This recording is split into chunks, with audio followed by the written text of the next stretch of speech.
تعالوا بقى النهارده هقول لكم التسمين بتاعنا هيكون عباره عن ايه. اولا كل قشور خضار. عندي هنا قشر فول اخضر اهو، وبصله متقطعه بالقشر بتاعها، وجرجير، بواقي جرجير وبواقي كرات، ماشي. وكان عندي واحدة صبارة الوفيرا قطعتها، هي طبعا مش هتبقى باينة، قطعتها وحطيتها، وقشر موز، تمام. وكنت بغسل رز، خدت برضو المية بتاعته. كل ده زي ما انتوا شايفين، كل ده غليته غلوة وطفيت عليه، سبته لحد ما يبرد، تمام. ده الكرات اهو، وقشر البصل، كل الحاجات دي مفيدة جدا جدا. ودي حتة صبارة اهي، دي الحتة دي.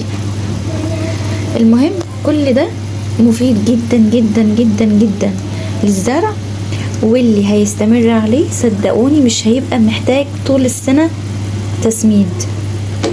التسميد ده اللي يقدر يعمل كمية كبيرة ويعينها في الفريزر في اكياس او في ازايز، يبقى هيشفي دماغه من اي، يعني الزرع مش هيزعل منه خالص، وهتبقى مناعته قوية، ومش هيتصاب بأي حاجة بسهولة، ولا هيضعف ولا أي حاجة. المهم أنا بقى لفترة كبيرة جدا ما عملتش السماد ده، وما كانش عندي بواقي قشور، كنت برمي الفترة اللي فاتت دي كلها.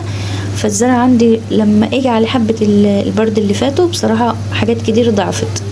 اللي يقدر بقى كمان يزود على ده معلقة كبيرة من أي نوع بقوليات وأي نوع بذور موجود في البيت، يبقى يعني كده كفة ووفة.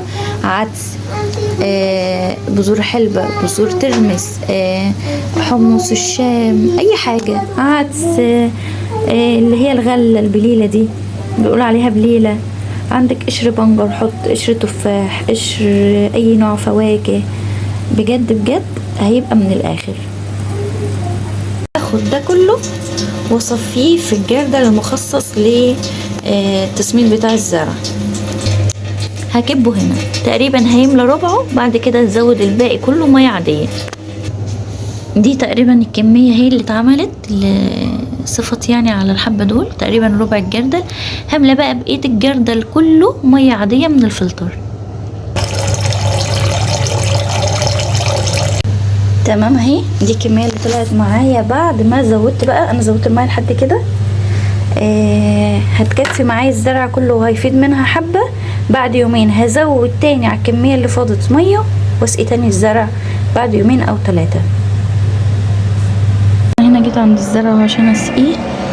كان نفسي والله اسقي في وقت بدري عن كده شويه، عم تكون الدنيا منوره اكتر من كده، بس للاسف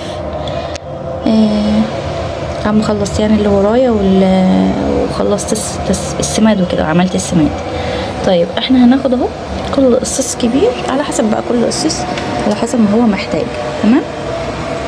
هنا عندي عقلة زعتر، ودي كمان عقلة زعتر، حطهم على وش القصاص بتاع العطر الشام، تمام. السماد ده قوي جدا، تحفة، استمروا عليها بجد. حتى الحاجات اللي ما بتظهرش عندكم هتبدأ تظهر، النمو الخضري بتاعها بيبقى جميل. ده عندي النعناع ما شاء الله، ماشي. ودي العطرشانة كنت قصها وطلعت نموات جديدة كتيرة زي الصغيرة. يلا اشوفكم على خير في فيديو تاني جديد ان شاء الله.